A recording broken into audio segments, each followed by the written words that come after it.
Salam, saudaraku yang dikasihi oleh Tuhan. Senang sekali menjumpai saudara dimanapun saudara berada saat ini. Dan saudara senang sekali dan saya akan membawakan sebuah tema. Saudara bisa mengubah dunia mengikuti cara Yesus, yaitu dengan memuridkan, dengan melakukan pemuridan. Mungkin tema ini sudah jarang sekali saudara dengar. Tapi saya merasa bahwa ini adalah kunci supaya dunia bisa diubah. Banyak orang-orang yang mengaku dirinya beragama Kristen, tetapi banyak lagi di antara mereka yang kompromi dengan cara dan gaya hidup Yesus, menjauhi apa yang Yesus sendiri lakukan dan tidak mengikuti apa yang Yesus ajarkan dan Yesus lakukan. Sebelum sampai kepada pemahaman tentang bagaimana orang Kristen melakukan pemuridan sebelumnya, saudara ya, kita harus tahu apa itu murid. Kita harus tahu lebih dulu bahwa orang Kristen adalah murid. Bahwa kita sendiri adalah murid. Saya adalah murid Kristus. Kalau kita belajar dari dunia Yunani klasik, kata yang dipakai dalam bahasa aslinya adalah matetes. Dipakai dalam 3 cara. Yang pertama dalam pengertian umum. Matetes berhubungan dengan kata kerja matanain, artinya to learn. Seorang murid adalah seorang pembelajar. Seorang yang belajar, saudara. Dan kemudian dalam pengertian secara teknis, matetes itu adalah seorang murid adalah pengikut dari seorang guru besar. Mengikuti sebuah pengajaran atau mengikuti seorang pemimpin. Itulah murid. Tapi dalam periode zaman Yesus, yaitu periode Helenistik, matetes berarti seorang pengikut atau penganut dari seorang pemikir besar dan seorang master atau tuan. Dan menjadi murid dari seorang filsuf, menjadi murid dari pemimpin agama. Pada zaman Helenistis, saudara, guru agama, filsuf, dan pemimpin politik mereka memiliki pengikut yang setia terhadap tujuan pengajaran dan ideologi atau kepercayaan mereka. Dan kalau kita melihat jauh lebih ke belakang, itu pada zaman orang Yahudi, kata matetes dan talmid berarti orang pengikut dan penganut yang berkomitmen kepada seorang pemimpin yang terkenal, guru atau sebuah gerakan tertentu. Jadi kita lihat bahwa spektrum pemakaian matetes dapat dilihat dari berbagai sifat, yaitu filosofi, kepada hal yang bersifat teknis, dari tulisan para guru rabbinical scribe, ke kelompok sektarian Farisi, dan kepada gerakan revolusioner Zelot atau gerakan nasionalisme Yahudi. Tetapi dalam Alkitab kita bisa melihat juga contoh pemakaian murid, yaitu murid-murid orang Farisi, murid-murid Yohanes Pembaptis, dan murid-murid Musa. Saudaraku yang kasih Tuhan, dalam bahasa asli Perjanjian Lama, istilah murid talmid dan limud dan pengajaran yang eksplisit tentang pemuridan dalam perjanjian memang tidak ada. Tetapi sifat pelayanan kenabian kalau kita lihat bahwa sangat jelas ada hubungan antara guru dan murid dalam struktur kehidupan sosial di Israel. Yesaya memiliki murid-murid. Nabi memiliki sekolah nabi. Dan nabi memiliki murid-murid. Dan juga saudara yang kasih Tuhan, kita lihat bahwa dalam sekolah pemuridan nabi, nabi dijelaskan sebuah proses penajaman baik perkataan maupun pendengaran dari Tuhan Allah kepada muridnya Tuhan, disciples of Yahweh. Dalam kitab Yesaya pasal 54 ayat 13. Semua anakmu akan menjadi murid Tuhan dan besarlah kesejahteraan mereka. Saudaraku yang dikasihi oleh Tuhan, masing-masing lembaga kenabian ini terlihat di sana, dalamnya ada proses pengkomunikasian dari wahyu Tuhan, wahyu Yahweh dalam bentuk nubuatan, dalam bentuk hukum, dalam bentuk hikmat, dan menyarankan adanya hubungan yang intim yang mengindikasikan saling mendukung dalam tugas memproklamasikan firman Allah kepada segala bangsa.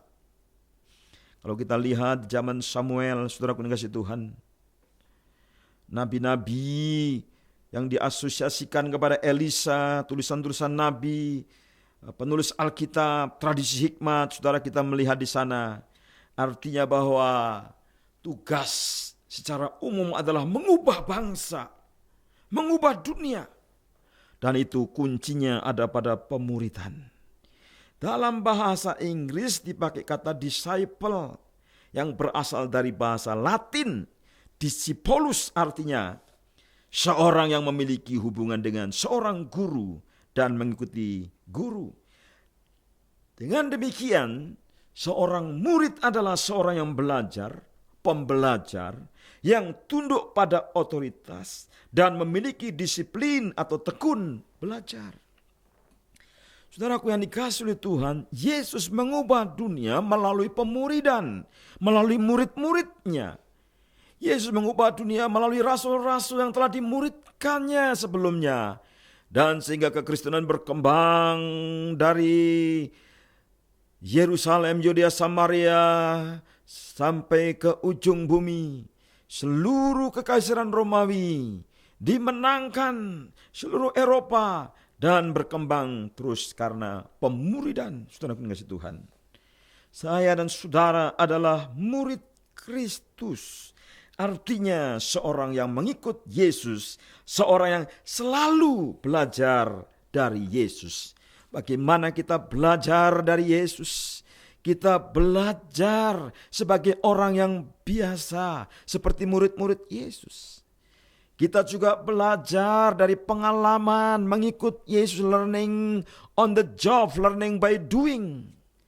Tetapi pokok atau intisarinya adalah memiliki hubungan pribadi dengan Yesus Kristus di dalam kehidupan ini. Mungkin saudara seorang lawyer, pengacara, seorang dokter, seorang yang bekerja di pemerintahan sebagai pegawai negeri, tentara, polisi, apapun profesi saudara, ketika saudara memiliki hubungan dengan Yesus, saudara sedang dimuridkan oleh Yesus. Ketika saudara memiliki hubungan pribadi dengan Yesus, saudara mengikut Yesus. Karena saudara tahu apa tujuan mengikut Yesus adalah saudara bertumbuh dewasa menjadi seperti Yesus. Dan pertumbuhan rohani ini merupakan pekerjaan Roh Kudus. Saya kenal seorang tentara, ketika dia mendengarkan seminar saya, seorang perwira ini kemudian dia tertantang untuk merintis sebuah pekerjaan pelayanan. Dan dia sekarang melayani Tuhan. Tetap dia melakukan tugas keseharian, tetapi dia menggunakan waktu-waktu sesudah dinas untuk melayani. Saya kenal dengan seorang pengusaha yang menggunakan waktunya dari jam 8 sampai jam 4 sore. Dia bekerja di perusahaan mencari nafkah untuk keluarganya. Tapi ketika jam 5 sore, jam 9 malam sampai jam 10 malam, dia bekerja pelayanan. Jadi ada bekerja yang menghasilkan upah untuk menghidupi keluarganya. Tetapi ada pelayanan yang diberikan dengan cuma-cuma karena dia mengasihi Tuhan. Pekerjaan Roh Kudus. Ketika kita belajar mendengar dan menerima firman dari Tuhan Yesus, ketika kita mengetahui fakta-fakta yang kita tahu, apa yang kita dengar dan kita perhatikan, ketika kita mulai mengerti apa kata teks, apa pesan Alkitab, apa pesan firman Tuhan, dan ketika kita mulai mengingat apa yang kita tahu, mengingat apa yang kita dengar, apa yang kita, dan kemudian kita menerapkan, kita melakukan, kita mempraktikkan apa yang kita tahu, kita dengar dan kita lihat, saudaraku yang kasih oleh Tuhan. Saudara, saya mau bertanya sebagai murid-murid Kristus, apakah tujuan kita diselamatkan adalah supaya kita menjadi seorang yang aktif belajar, sehingga kita memiliki pandangan Kristen, kita memiliki dan menghidupi prinsip-prinsip Alkitabiah, kita mengenal siapa Yesus, kita memperkenalkan siapa Yesus, kita mengikuti Yesus dan menjadi penjala manusia, kita meninggalkan segala sesuatu dan Yesus menjadi yang terutama. Yesus mengenal kita secara pribadi dan kita mengabdikan hidup kita untuk Tuhan Yesus. Murid-murid adalah seorang pelayan. Pelayan yang dipercayakan kekayaannya di bumi ini. Saudara, Tuhan mempercayakan kekayaan, harta yang tidak dimiliki oleh siapapun, hanya dimiliki oleh murid-murid Yesus. Kerajaan Allah. Saudara, miliki kerajaan Allah, karena itu saudara, itulah yang saudara bagikan, kekayaan kerajaan Allah. Seorang pelayan adalah seorang yang menjaga kekayaannya di bumi ini. Dia juga seorang pelayan yang cerdik. Dia mampu merencanakan masa depan. Ia bertindak untuk jangka waktu kemudian hari, bukan hanya memikirkan sekarang saja. Ia memastikan bahwa ia masih mempunyai teman setelah hubungan dengan tuannya berakhir. Artinya bahwa dia akan bertindak dengan cerdik di dalam hidup ini, karena dia memikirkan masa depan. Saudaraku yang kasih Tuhan, masa depan orang Kristen yaitu hidup kekal di dalam Tuhan Yesus. Kita adalah pelayan cerdik. Kita pikirkan masa depan yang lebih daripada memikirkan masa kini. Hidup itu sangat singkat. Kalau ada 100 orang, maka yang mencapai usia sampai 65 tahun di Indonesia hanya 8 orang. Artinya betapa singkatnya hidup ini. Tetapi kita sebagai orang Kristen, kita bukan hanya memikirkan hidup yang sementara, tetapi kita memikirkan masa depan, hidup kekal bersama dengan Tuhan Yesus. Saudaraku yang dikasihi oleh Tuhan, Yesus memilih murid-murid yang pertama yang tinggal bersama Yesus di rumah pemuridan. Dan saya menantang saudara-saudara yang saudara sudah tinggal bersama Yesus di rumah pemuridan, saudara juga akan mulai membimbing orang-orang lain. Bagaimana cara membimbing orang-orang yang lain? Yaitu saudara memiliki tugas. Untuk apa saudara punya uang yang banyak, pengaruh yang besar, kesempatan yang banyak, kalau tidak dipakai untuk menyebarkan kabar baik? Itulah pesan yang berpusat kepada Yesus Kristus. Saya terlibat dalam mencetak literatur Kristen. Saya terlibat dalam membagikan literatur Injil baik online maupun onsite, traktat maupun traktat, dan buku-buku Kristen lainnya. Saya terlibat dalam pelayanan mensupport hamba-hamba Tuhan. Saya terlibat dalam beri sumbangan bagi pelayanan-pelayanan radio Kristen, radio dan TV, kemudian kegiatan Kristen lainnya. Itulah murid-murid Tuhan. Kalau saudara terlibat di dalam memberi sumbangan-sumbangan untuk pekerjaan Tuhan dimanapun saudara berada dan saudara bisa terlibat di dalamnya. Ada banyak orang meraih sebanyak-banyaknya, menyimpan sebanyak-banyaknya dan berhenti di situ. John Wesley, dia menasihati murid-muridnya di zamannya supaya kita meraih sebanyak-banyaknya yang bisa kita raih.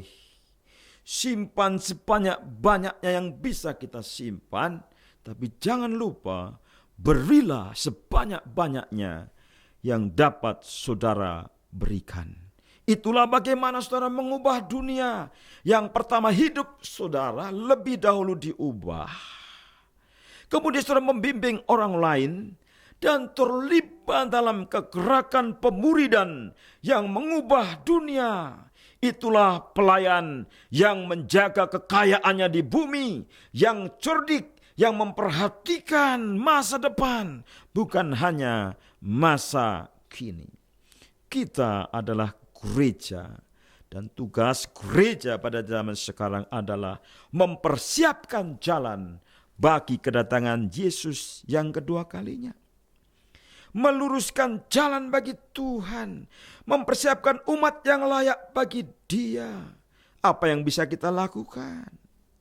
Lakukan dan selalu tujukan kepada Yesus. Christ-centered life, itulah hidup Paulus. Yesus adalah Mesias Juru Selamat. Yohanes Pembaptis berkata, lihatlah anak domba yang menghapus dosa dunia. Pewahyuan yang sudah kita terima, kita melihat anak domba Allah yang menghapus dosa dunia. Mengapa saudara membiarkan berita ini tidak sampai kepada tetanggamu, tidak sampai kepada sahabatmu? Suatu hari ada seorang pengusaha bercerita kepada saya, dia punya sahabat teman sekolah dan tidak seiman dengan dia, tapi berteman sejak masa anak-anak dan sampai dewasa. Mereka tetap berhubungan walaupun berbeda iman. Tetapi suatu hari anak dari sahabatnya itu sakit, saudara. Dan kemudian sudah dibawa ke dokter, diusahakan segala macam cara dan tidak sembuh.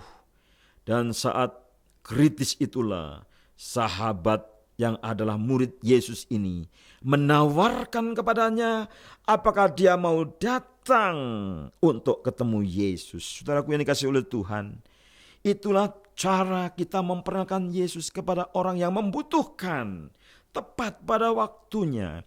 Singkat cerita, kemudian temannya datang kepada Tuhan, datang ikut sebuah ibadah, dan kemudian disitulah ada mukjizat yang terjadi. Anaknya disembuhkan dan dia menjadi percaya. Dan kemudian tergabung dalam kelompok sel, dan saudara tahu kelompok sel ini membiayai pekerjaan misionaris, saudaraku yang dikasihi oleh Tuhan. Saudara, untuk apa saudara berkumpul dalam kelompok-kelompok sel, kelompok-kelompok kecil, pemuridan, supaya saudara bersama-sama menjadi tim menjala jiwa. Proklamasikan, seperti Yohanes Pembaptis memproklamasikan, ia inilah anak Allah. Proklamasikan bahwa Yesus akan membaptis dengan Roh Kudus. Proklamasikan bahwa ia harus makin besar, tapi aku harus makin kecil. Yohanes yang kemudian menjadi murid Yesus tadinya adalah murid Yohanes Pembaptis. Dan kemudian menjadi pengikut Yesus yang pertama bersama dengan Andreas, Petrus, dan Nathanael. Pertanyaan Yesus yang pertama ketika orang-orang mengikut dia, apakah yang kamu cari? Mengapa kita mengikut Yesus? Pertanyaan yang sama saya tanyakan kepada kita semua yang mendengarkan program ini. Apakah yang kamu cari ketika engkau mengikut Yesus? Mengapa kamu mengikut Yesus? Mengapa saudara mengikut Yesus? Kita ikut Yesus itu tinggal bersama Yesus selama-lamanya dan mengenal Yesus lebih dalam lagi. Kita mengikut Yesus supaya kita dipakai oleh Tuhan menjadi saksinya. Saudara, ketika kita menemukan Yesus, itulah kebahagiaan kita yang sesungguhnya. Nathanael adalah seorang murid Tuhan yang pertama. Dia mengalami kehadiran Allah dalam hidupnya. Dia mengalami bahwa surga dekat dengan bumi.